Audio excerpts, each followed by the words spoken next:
नमस्कार साथियों, कैसे आप सभी। आशा करता हूँ आप सभी बहुत अच्छे होंगे। साथियों, अभी एक लेटेस्ट सुप्रीम कोर्ट का जजमेंट आया है, वो है आपको section 66A of IT act के रिगार्डिंग।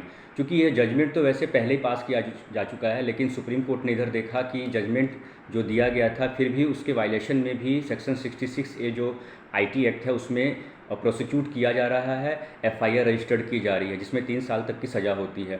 तो थोड़ा सा जो सुप्रीम कोर्ट का वर्डिक्ट है वो मैं आपको बताना चाहूँगा, जिससे कि आपको और स्पष्टता आपके आ जाए। यह है आपको no more indictment under section 66A of IT act. ये एपेक्स कोर्ट द्वारा कहा गया है। इसमें एपेक्स कोर्ट कहती है आगे, the supreme court on Wednesday order states and their police forces to stop prosecuting free speech on social media. Free speech की बात की गई, यानी कि जो फंडामेंटल राइट है freedom of speech and expression, उसको यह कहीं ना कहीं प्रभावित कर रहा है। ये सेक्शन 66 ऑफ आईटी एक्ट। आगे एपेक्स कोर्ट सुप्रीम कोर्ट कहती है इसमें कि section 66 of the IT act which was declared unconstitutional by the court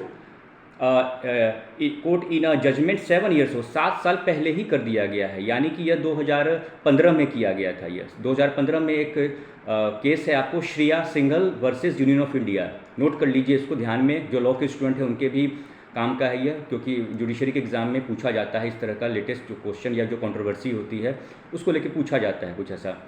तो Shreya Singhal versus union of India के मामले में कहा गया था ऐसा।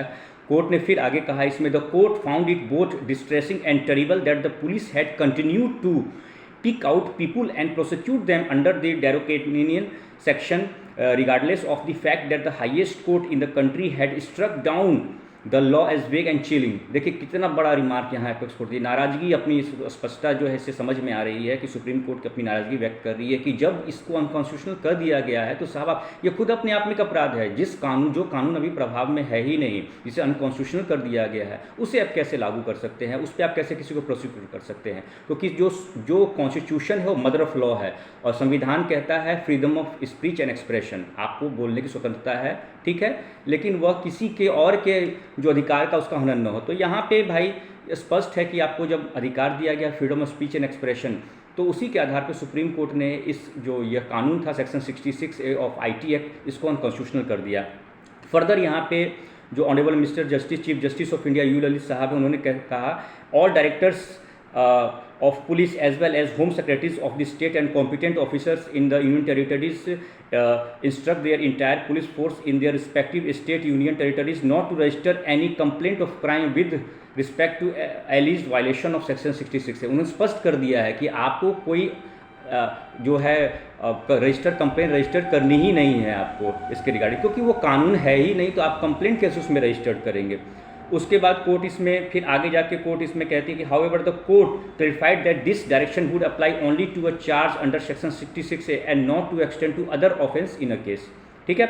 उसके बाद इस जो आपको Shreya Singhal versus union of India का केस है उसके बारे में थोड़ा सा हम लोग डिस्कस करते हैं। In March 2015 the supreme court had found the police powers of section 66A too wide with scant respect for individual liberty and freedom free expression on the internet पे एक्चुअली क्या होता था कि कोई पोस्ट डाले तो बड़ी आसानी से कभी किसी को परेशान करनी, ये तो इसका मिसयूज शुरू हो गया, किसी को अननेसेसरी परेशान करना, और ये तमाम चीज़ें जो है काफ़ी bunches of case unnecessary file होने लगे। तो यहाँ सुप्रीम कोर्ट ने अपना कंसर्न जताया और उन्होंने कहा कि the order had come on the basis of A petition filed by law student Shreya Singhal who had highlighted cases of young people being arrested and charged under the ambiguous provision for their social media post, ठीक है। Section 66A had prescribed 3 years imprisonment if a social media message caused annoyance or was found grossly offensive. The court had concluded the provision to be vague and worded arbitrarily,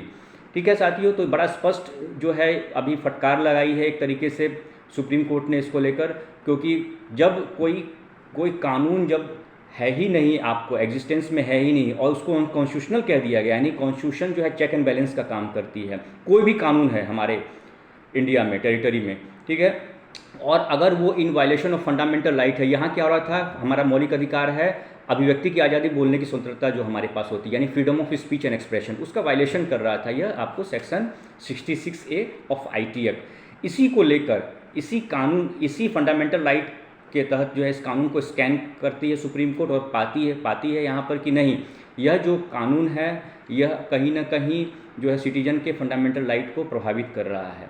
तो साथियों कैसा लगा आपको ये मेरा आज का वीडियो लेक्चर, मुझे बताएं। ठीक है साथियों, नमस्कार।